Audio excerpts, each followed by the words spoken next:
Pemirsa, sore ini saya mendapat kesempatan istimewa mewawancarai orang yang paling sibuk di Republik pekan-pekan ini, Pak Kapolri Listio Sigit.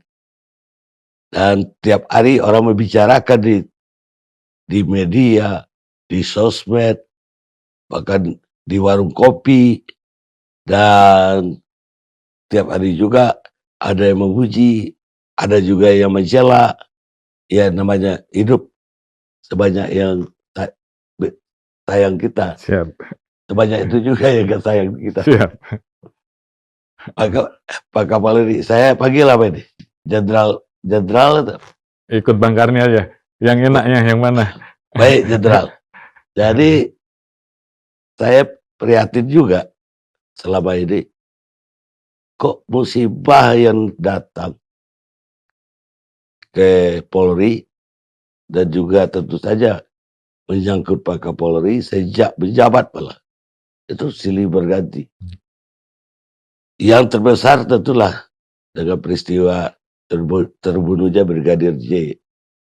Dan kemudian disusul lagi dengan terjadinya peristiwa di Malang di Stadion Sepak Bola yang menewaskan 135 orang.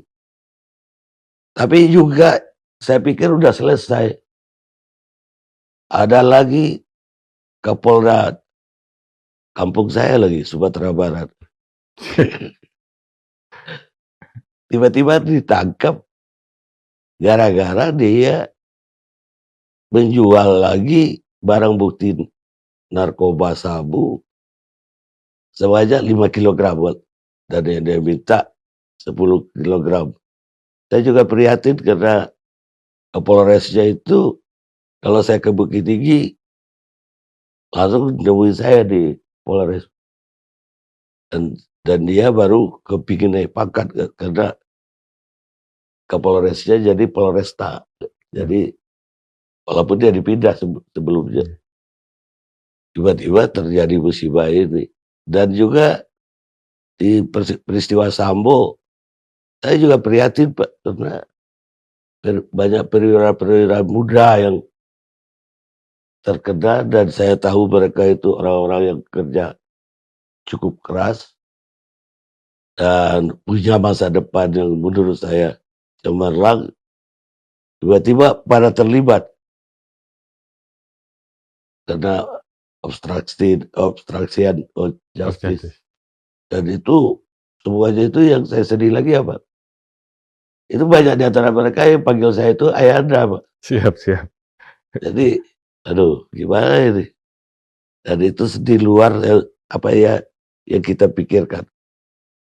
Awalnya memang orang melihat apa tuh kok lamban untuk Sambo. Hari-hari belum juga bisa dipastikan siapa tersangka segala macam.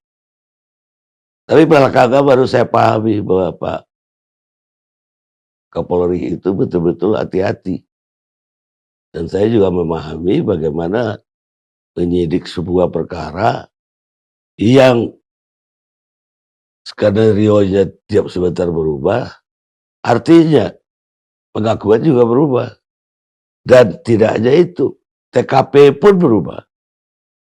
Jadi kalau Jenderal waktu itu ikut pengakuan yang pertama, itu terjerumus saja. Tapi ini belum berhenti, Jenderal. Menurut Jenderal, apa yang salah dari Polri kita? Dan apa yang harus dilakukan ke depan?